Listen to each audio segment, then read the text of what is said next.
بسم الله الرحمن الرحيم. الحمد لله رب العالمين. الصلاة والسلام على رسوله الكريم. أشهد أن لا إله إلا الله وحده لا شريك له، وأشهد أن محمدا عبده ورسوله. نبينا محمد صلى الله عليه وسلم. رب اشرح لي صدري ويسر لي أمري واحلل عقدة من لساني يفقهوا قولي. ربنا زدنا علما، ربنا زدنا علما، ربنا زدنا علما. اللهم فقهنا في الدين، اللهم فقهنا في الدين، اللهم فقهنا في الدين. السلام علیکم ورحمۃ اللہ وبرکاتہ. سب کو قرآن کلاس میں خوش آمدید. اللہ تبارک و تعالی ہمارے بات قبول فرمائے. سبق کا آغاز کرتے ہیں. اعوذ باللہ من الشیطان الرجیم. بسم اللہ الرحمن الرحیم.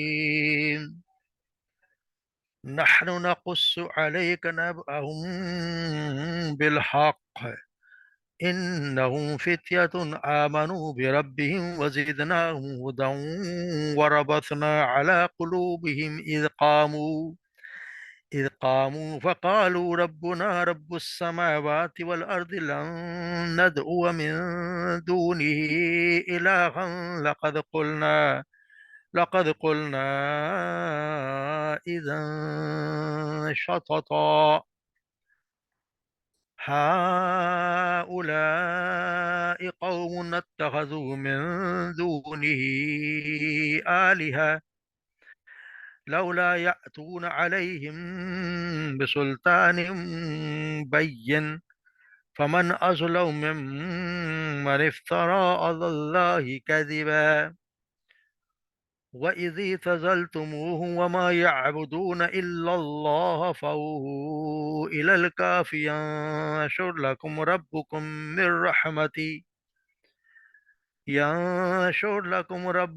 مِّن رَّحْمَتِهِ وَيُهَيِّئْ لَكُم مِّنْ أَمْرِكُم مِّرْفَقًا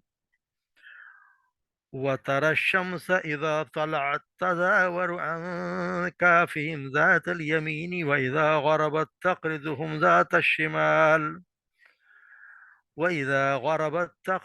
ذَاتَ الشِّمَالِ فَهُمْ فِي فَجْوَةٍ مِّنْ ذَلِكَ مِنْ آيَاتِ اللَّهِ مَن يَهْدِهِ اللَّهُ فَهُوَ الْمُهْتَدِ وَمَن يُضْلِلْ فَلَن تَجِدَ لَهُ وَلِيًّا مُّرْشِدًا.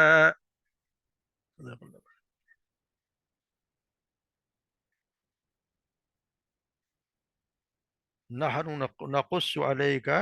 ہم آپ کو ہم بیان کرتے ہیں آپ پر، نبأ بالحق، ان کا بیان یعنی ان کے بارے میں حق کے ساتھ. انہم فتیۃ آمنوا، بے شک انہم، بے شک وہ، فتنۃ نوجوان تھے، آمنو جو ایمان لائے، بربہم اپنے رب پر، وزدناہم ہدی، وزدناہم ہدا، اور ہم نے ان کو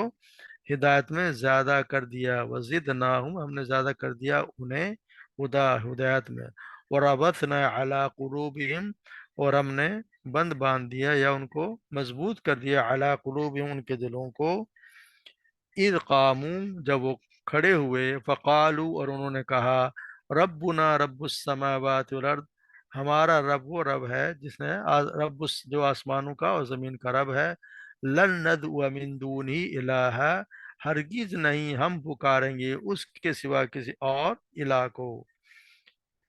لقد قلنا اذا شططا، یقیناً، لقد یقیناً، قلنا اگر ہم نے ایسی بات، اذا قلنا ہم نے کہی، اذن اس وقت، شططا تو وہ زیادتی کی بات ہوگی، ہاؤلائی وہ، یعنی ہے وہ، قومنا ہماری قوم،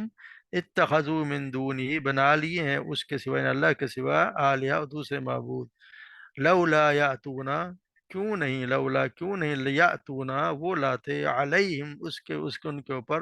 بسلطان بین کوئی واضح دلیل، کوئی واضح دلیل اس پر کیوں نہیں لاتے. فمن ازلم ممن افترى على اللہ کذبا، فمن پس کون، ازلم زیادہ ظالم ہوگا، اس سے بڑا ظالم کون ہوگا، ممن افترا جو گھڑے، علی اللہ اللہ پر، کذبا جھوٹ، یعنی اس سے بڑا ظالم کون ہوگا جو اللہ پر جھوٹ گھڑے. وَإِذِ اعْتَزَلْتُمُوهُمْ، اور جب تم ان سے کنارہ کش ہو گئے ہو، یعنی تم ان سے الگ ہو گئے ہو، وَمَا يَعْبُدُونَ إِلَّا اللَّهَ، اور ان سے بھی جن کی وہ عبادت کرتے ہیں اللہ کے سوا، فَأَوْا إِلَى الْكَافِ، تو پھر پناہ لے لو، یعنی کہ پناہ لے لو کسی پناہ لے لو غار میں،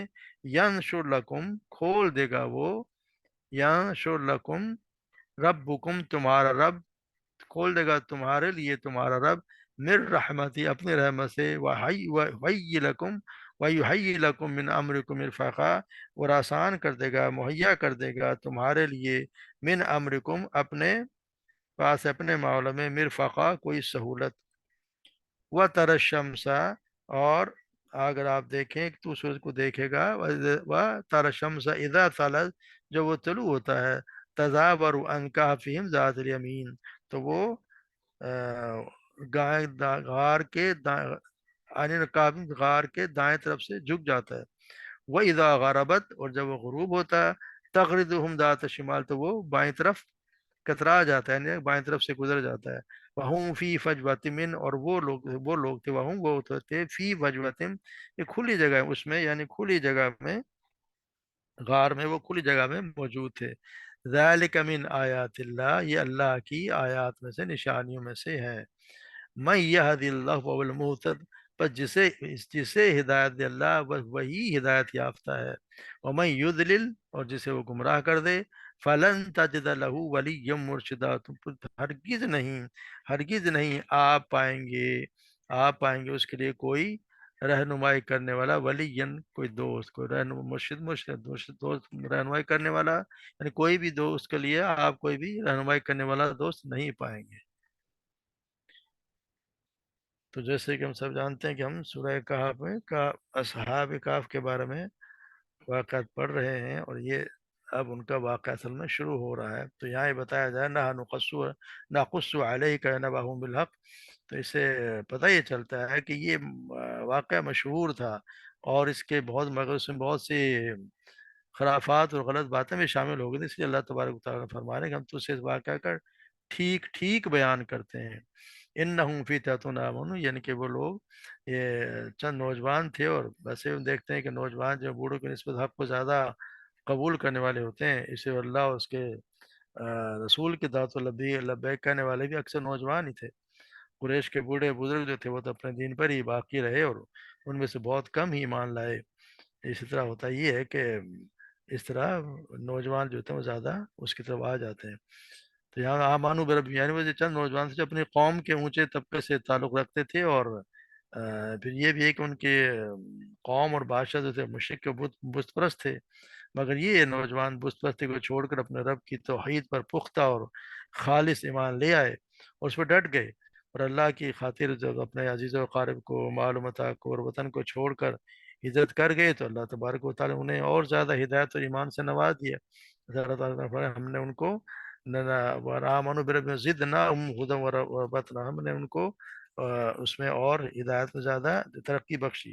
یعنی وہ سچے دل سے ایمان لے آئے تو اللہ تبارک تعالیٰ نے ان کی ہدایت میں اضافہ کیا، ان کی توفیق بھی بخشی کہ حق و صداقت پر ثابت قدم بھی رہیں، اور اپنے آپ کو خطرے میں ڈال لینا گوارا کر لیں، مگر باطل کے آگے سر نہ جھکائیں، اللہ تبارک و تعالیٰ نے ان میں یہ ہمت پیدا کر دی کہ وہ اپنا سر کسی کے آگے نہ جھکائیں، وربطنا على قلوبهم اذ قاموا فقالوا ربنا رب السماوات والارض، اور ہم نے ان کے دلوں پر بند باندھ دیا جب وہ کھڑے ہوئے، تو انہوں نے کہا کہ ہمارا رب آسمان اور زمین کا رب ہے، اس کے سوا تو ہم کسی معبود کو ہرگز نہ پکاریں گے، تو یہ نوجوان اصل میں ان کے سردار قوم تھے، ان کے بیٹے تھے، ایک دن وہ بتوں کی پوجا کے لیے اپنے گھر والوں کے ساتھ نکلے، پھر ان کی جو فطرت سلیم نے بت پرستی کا انکار کر دیا، اور ایک اللہ کی عبادت پر اس کے عقیدے پر وہ لوگ اکٹھے ہو گئے، جب بادشاہ وقت کو ان کی خبر ہوئی تو انہوں نے اپنے دربار میں بلایا اور بتوں کی پرستش سے انکار کا سبب پوچھا، تو اللہ تبارک و تعالیٰ نے انہیں استقامت عطا کر دی، انہوں نے بادشاہ کے سامنے کھڑے ہو کے اس بات کا اعلان کیا کہ ہمارا رب تو وہ ہے جو آسمان و زمین کا رب ہے، اس لیے کسی حال میں ہم اس کے علاوہ کسی اور کو معبود نہیں بنائیں گے، اگر ہم نے ایسا کیا تو اس سے بڑھ کر جھوٹ بہتان اور اللہ پر بہتان باندھنا، افطرا پردازی پر، اس سے بڑی تو کوئی ہوگی نہیں، تو بہت بڑا ظلم ہوگا، اس سوچ کے بعد ان میں سے ہر ایک نے اپنی قوم سے الگ ہونا شروع کر دیا۔ پہلے یہ لوگ ایک دوسرے سے شناخت نہ تھے، مگر اس ایک اللہ تبارک و تعالیٰ کی ذات گرامی نے یکجا کر دیا، جس سے ان کے دلوں پر ایمان سے دل جو ہے ان کے ایمان سے بھر گئے۔ تو اب ان کو وہاں پہ جو یقیناً ایسا ہوا ہوگا کہ بادشاہ نے اس کو مہلت دی ہوگی کہ اتنے عرصے میں تم لوگ ایمان لے آؤ، تو اس سب ان کو موقع ملا تو وہاں سے اس عرصے میں وہ بھاگ نکلے اور جا کر انہوں نے غار میں پناہ لے لی۔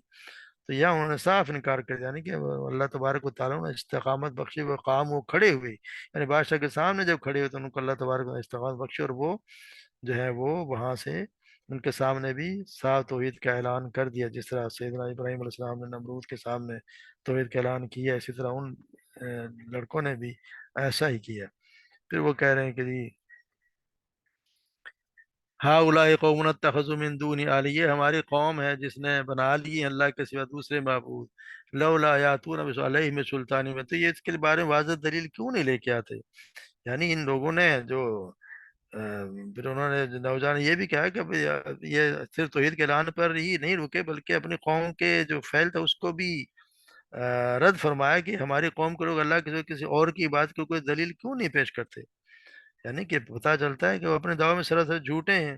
اگر ان کے پاس کوئی دلیل ہے تو وہ اس کو پیش کریں، بغیر دلیل کے تو کوئی بات بھی مانی نہیں جاتی۔ جب تک اس پہ آپ دلیل نہیں دیں گے تو وہ تو اس پہ بات نہیں ہوتا۔ تو یہ ہوتا ہے کہ جب ان کا، اگر وہ یہ سمجھتے ہیں کہ ان کا عمل صحیح ہے تو انہیں اپنے دعوے کی صداقت و واضح اور صحیح دلیل پیش کرنی چاہیے، اس لیے کہ دین بغیر دلیل حجت کو تو ثابت ہوتا ہی نہیں ہے۔ یہ خود پھر ان مشرکوں کے دعویٰ کی تردید کرتے ہوئے کہا کہ واقعی کہ غیروں کو اللہ کا شریک بنانا اور اللہ پر محض گھڑنا کوئی بات ہے، کیونکہ اللہ کے سوا تو کوئی معبود ہے ہی نہیں، اور جو اللہ تعالیٰ جھوٹ باندھے گا تو اس سے بڑھ کر ظالم کوئی ہوگا نہیں۔ تو سب سے بڑا ظلم یہ ہے، ومن اظلم ممن افترى علی اللہ کذبا، جو اللہ پر جھوٹ باندھے اس سے بڑا ظالم تو کوئی ہوگا ہی نہیں۔ جیسے سورہ لقمان،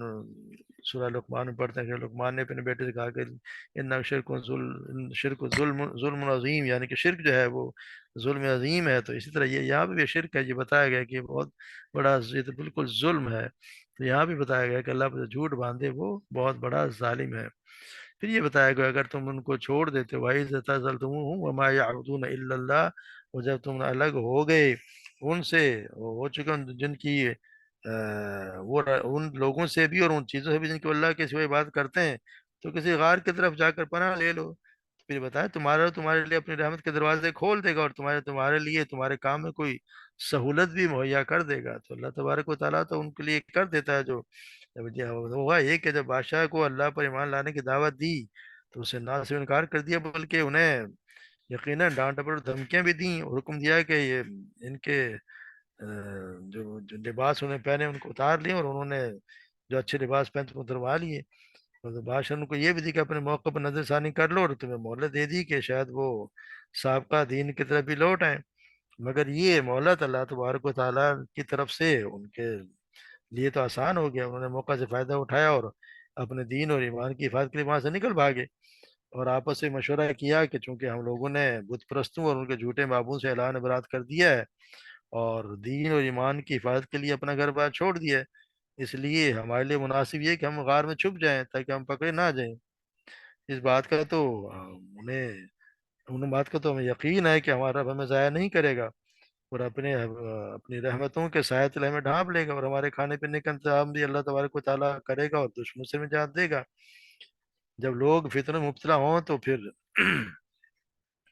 اگر زیادہ ہی فتنے آ جائیں تو پھر شریعت کا بھی یہ حکم ہے، یہی ہے کہ انسان اپنے آپ کو اپنے دین کو بچانے کے لیے ایسے ظالموں سے بھاگ جائے، جیسے کہ حدیث میں بھی آتا ہے کہ سیدنا ابو سعید خدری بیان کرتے ہیں کہ آپ صلی اللہ علیہ وسلم نے فرمایا کہ وہ وقت قریب ہے جب مسلمان کا عمدہ مال یعنی اس کی بکریاں ہوں گی، جنہیں وہ لے کر پہاڑ کی چوٹی پر چڑھ جائے گا یا برساتی وادی میں چلا جائے گا، اور اس طرح وہ اپنے دین کو فتنوں سے بچانے کے لیے بھاگتا پھرے گا، یعنی وہ دنیا سے الگ تھلگ ہو کے اپنے دین کو وہ وہاں سے بچائے گا۔ یعنی کافی مزاج میں اذا کرو تک شمال فہم فی فج باتیں من، یعنی وہ اللہ تمہارا کام آسان کر دے گا۔ تو اس کے بعد وہ بھاگ کر غار میں چلے گئے۔ تو جو لوگوں نے انہیں گم پایا، بادشاہ نے بھی تلاش لوگوں کی ادھر ادھر دوڑایا تو مگر انہیں تلاش نہ کر سکے، ان کی تلاش میں وہ مارے مارے پھرتے رہے، مگر اللہ تبارک و تعالیٰ نے جس طرح ہم دیکھتے ہیں کہ آپ صلی اللہ علیہ وسلم اور سیدنا